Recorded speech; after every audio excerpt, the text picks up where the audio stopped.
नमस्कार साथियों, मैं नागेंद्र कुमार कुशवाहा, राष्ट्रीय सचिव विश्व भारती जन सेवा संस्थान। साथियों, पुनः मैं एक छोटी सी वीडियो के माध्यम से आप सबके बीच में आया हूं। साथियों, जो भी प्रकरण आप लोग देख रहे हैं, सहारा ने किस प्रकार अपनी 88 प्रॉपर्टियों को बेचने के लिए अदानी ग्रुप के साथ में समझौता किया, डील कर लिया और उसको मुहर लगवाने के लिए माननीय सुप्रीम कोर्ट में एक आईए भी लगा दिया। प्रकरण ये है कि इस डील से देश के आम निवेशक, जिनका कोऑपरेटिव सोसाइटी और कई कंपनियों में लाखों रुपया, करोड़ों रुपया जो फंसा हुआ है, वो पूरे देश का सारी कंपनियों को मिला दें तो लगभग 5 लाख करोड़ रुपए का देनदारी बनता है। सहारा इंडिया ने देश के जमाकर्ताओं से जो ये पैसा लिया था, बदले में जो सर्टिफिकेट इशू किया था, सब में गारंटेड ब्याज के साथ पैसा वापस करने का इन लोगों ने एग्रीमेंट किया था। आज कंपनी मुकर रही है और चाह रही है कि किसी प्रकार देश के निवेशकों को टुकड़े टुकड़े में केवल मूलधन की वापसी किसी भी प्रकार 10-20 सालों में थोड़ा थोड़ा दे करके कर दिया जाए। और इसके लिए एक बड़ा चाल, बड़ा गेम सहारा की ओर से किया गया। और ये मुझे ऐसा लगता है कि इस चाल में, इस गेम को करने में माननीय सहकारिता मंत्री, भाजपा सरकार सहारा को पूरा संरक्षण देती आई है और उन्हीं के बताए हुए नक्शे कदम पर ये डील हुआ है और इसके लिए अनुमति के लिए माननीय कोर्ट लोग गए हैं। साथियों, जो लोग उस आईए को पढ़े होंगे, देखे होंगे, उनको ये समझ में आ गया होगा कि इस डील से देश के जमाकर्ताओं को मूलधन मिलने में भी बहुत कठिनाई का सामना करना पड़ेगा।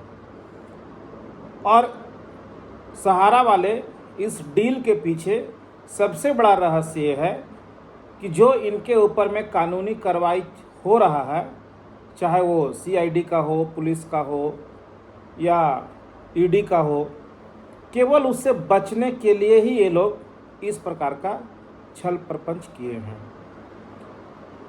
पहले ये लोग कहा करते थे कि जब मामला हमारा सुप्रीम कोर्ट में चल रहा तो देश के किसी भी न्यायालय में हमारा केस चल ही नहीं सकता है। पिछले सितंबर में जो सुनवाई हुई थी, उसमें माननीय Sanjeev Khanna chief justice G ने स्पष्ट कहा था, लिखित रूप से कहा था कि जो केस जहां भी चल रहा है वो सब कुछ वैसे के वैसे ही चलता रहेगा। सहारा ने कुछ प्रायोजित गैंग, गुमराह करने वाला गैंग को हम लोगों के बीच में छोड़ दिया, जो लगातार 10-12 साल से हम लोगों को गुमराह करते हुए आ रहे हैं।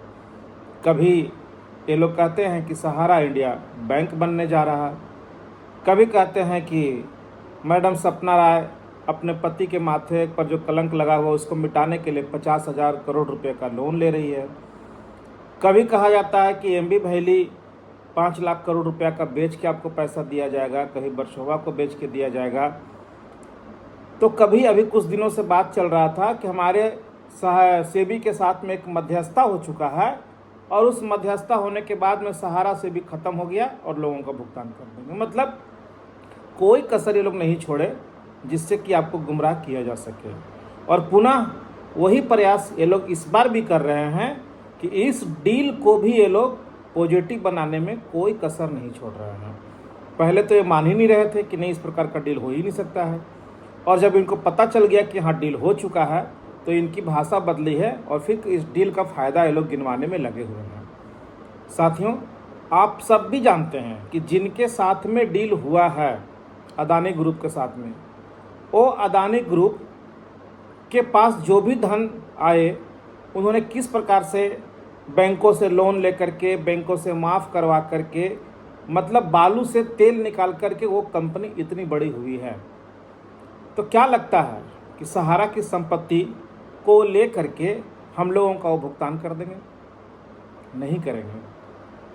और अगर आप आज नहीं समझे तो कल बहुत बड़ा हम लोग नुकसान उठा लेंगे।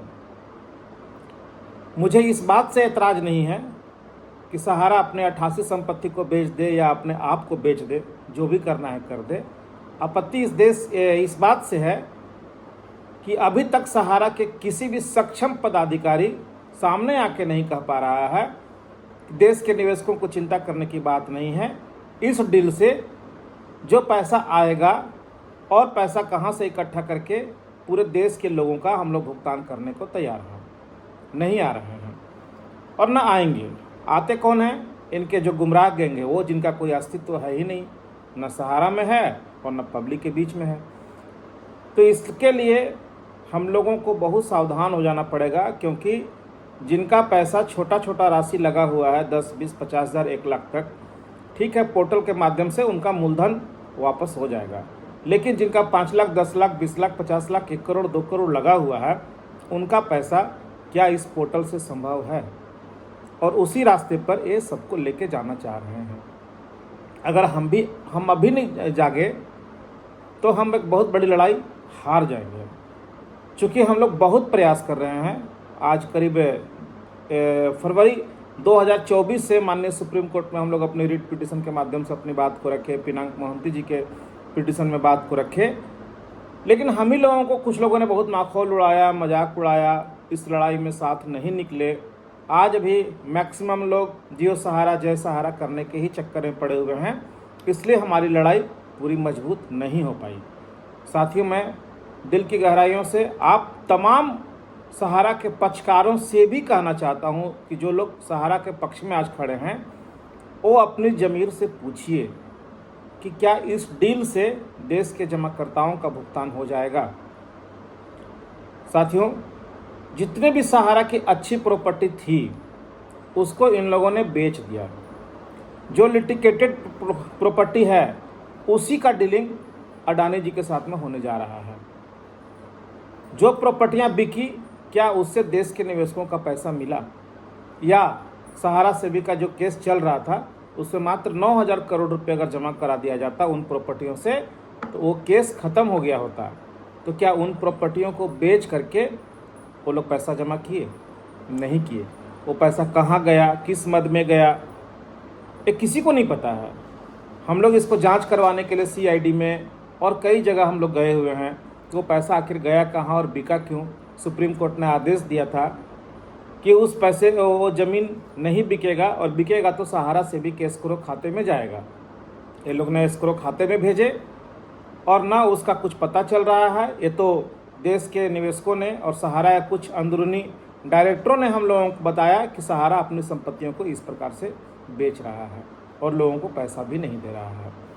आज जो सूचना आ रही है कि इनका सहारा शहर भी वहाँ के नगर निगम के लोगों ने जब्त कर लिया, लीज ख़त्म करके, और उस पर अपना झंडा गाड़ दिया, अपना बोर्ड लगा दिया कि ये सहारा शहर भी इनका ख़त्म हो गया। इन संपत्तियों में भी इसी तरह का बहुत सारा लिटिगेटेड मामला है जो आने वाले समय पे आपको पता चलेगा।